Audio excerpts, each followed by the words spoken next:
When we're building a hierarchy, what we're thinking about is all of the things that are bothersome right now. What are the thoughts? What are the images? What are the urges? What are the fears if a compulsion isn't done that people have? And what I like to do is think of it as a ladder.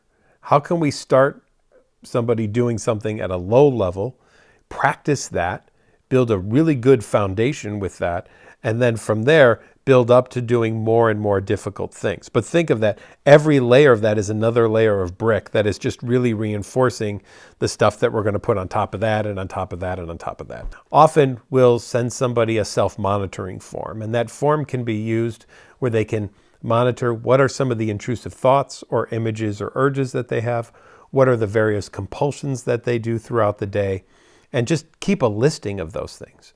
Once we have a good array of all sorts of things that people do related to OCD, we can think about anchoring them. So we'll take something that, and I might ask one of my therapy members, what is the easiest thing on this list to do? Even though all of them are potentially anxiety-provoking or difficult, what would be the easiest thing to do?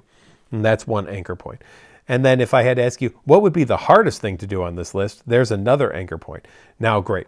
Let's fill everything else from your list in between there, moving from that easiest thing to do all the way up to that hardest thing to do. When I'm doing therapy with people, what I'll typically do then is I'll start with some of those low-level things. And again, we're going to really practice those. We're going to really break them down. We're going to purposely expose you to the difficult thoughts or images or urges that you might have. And we're going to eliminate those compulsions with response prevention. We're going to sit with that discomfort. People might even ask, how do I sit with discomfort?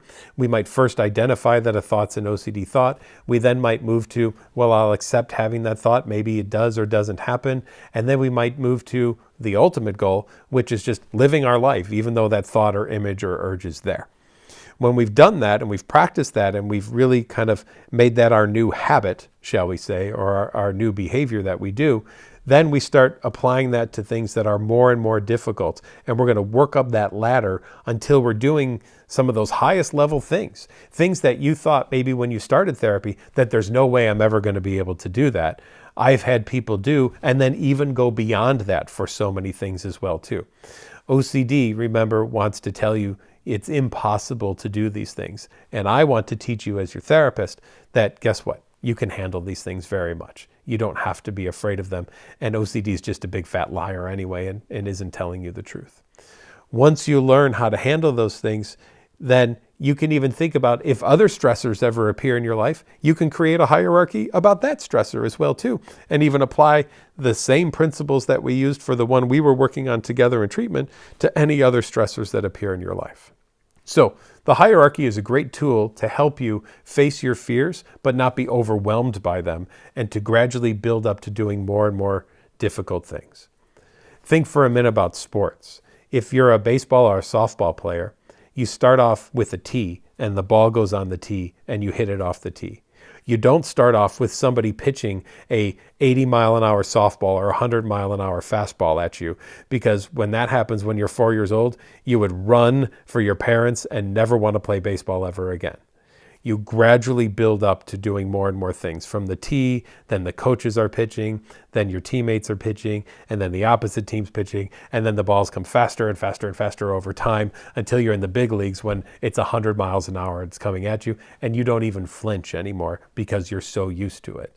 And that's what we want to see with OCD treatment as well. If that's something that you're interested in doing and working with a NOCD therapist, go to NOCD.com or treatmyocd.com or download the NOCD app on Google Play or iOS. You can use the therapist button on there to be connected to our care team. Our care team will speak with you about the options that we have available for you for teletherapy with an OCD and ERP trained therapist. I hope that works for you and is helpful. Please reach out to us anytime.